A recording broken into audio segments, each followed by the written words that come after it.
দর্শক বন্ধুরা, আসসালামু আলাইকুম। আজ নতুন আরেকটি খেতে চলে আসলাম আব্দুল মান্নান বাবু কাকার এই ক্ষেতটি আমরা ঘুরে ঘুরে দেখব এবং তার এই বরবটি ক্ষেতের সফলতা সম্বন্ধে আমরা জেনে নিব। চলুন, বাবু কাকা আমাদের এই সাইড থেকে বরবটি তুলছে। চাচা আসসালামু আলাইকুম। ওয়ালাইকুম আসসালাম। চাচা, এটা তো আপনার অনেক ক্ষেত দেখলাম, কি জমির সাইড থেকে এইভাবে আপনি ভিতরে লাউ ক্ষেত করা, জমির ক্ষেতের সাইডই যে জায়গা উদ্বৃত্ত ফেলানো, এই জায়গা থেকে আমি মানে আমরা বুঝতে পারছি যে আপনি কোনো জায়গা ফেলে রাখেন না, জায়গা ফেলে রাখি, মানে জায়গা থাকলে আপনি গাছ সবজি গাছ লাগাতে থাকেন। এই চাচার আগেও আমি গত বছর একটি বরবটি ক্ষেতের সফলতা সম্বন্ধে আপনাকে দিয়েছিলাম। এবছরও চাচা অনেক সফলতার মুখ দেখতে পাবে, সে আশাবাদী নাকি? ইনশাআল্লাহ ইনশাআল্লাহ সে আশাবাদী, এবছরও সে সফলতা পাবে। আসলে কষ্ট করলে সফলতা অবশ্যই।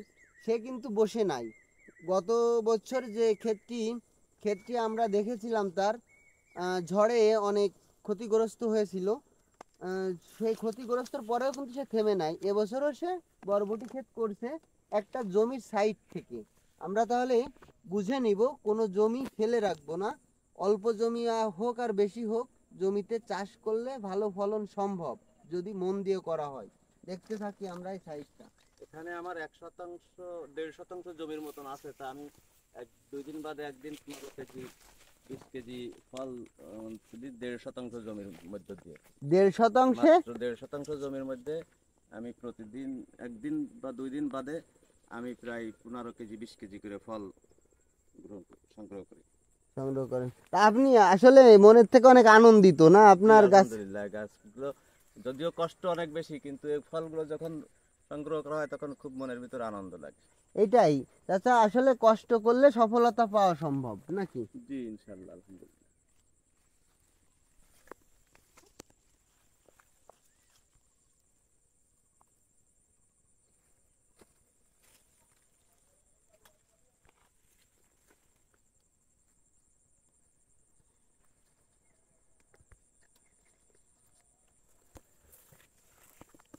আমরা চাচার এই সাইডটা ঘুরে আমরা একটু আপনাদের দেখাবো যে জমির সাইড থেকে আল্লাহর রহমতে অনেক ফলন হয়েছে বরবটির। সেইটি আপনাদের ঘুরে ঘুরে আমি একটু দেখাই, দেখতে থাকুন।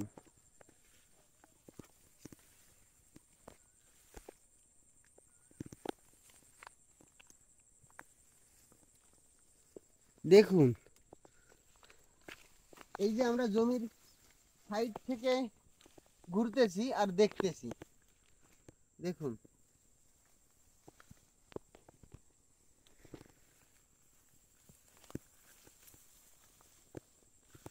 একটা বললেই চলে যে থুপ থুপ ভাবে হয়েছে একটা।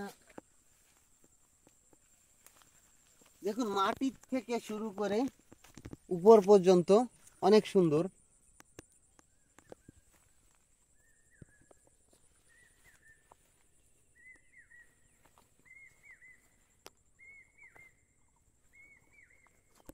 আসলে আমরা যারা তারা সবসময় কৃষির সাথে জড়িত থাকি, কৃষি আমাদের পেশা বলতে পারেন।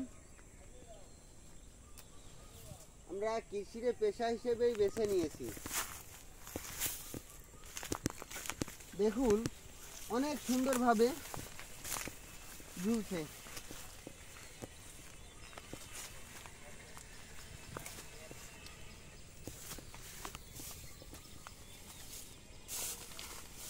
আসলে কৃষি বলেন, যে কোনো কাজ বলেন, কষ্ট না করলে সফলতা আসে না। কষ্ট করতে হবে, কষ্ট করলে সফলতা আসবে।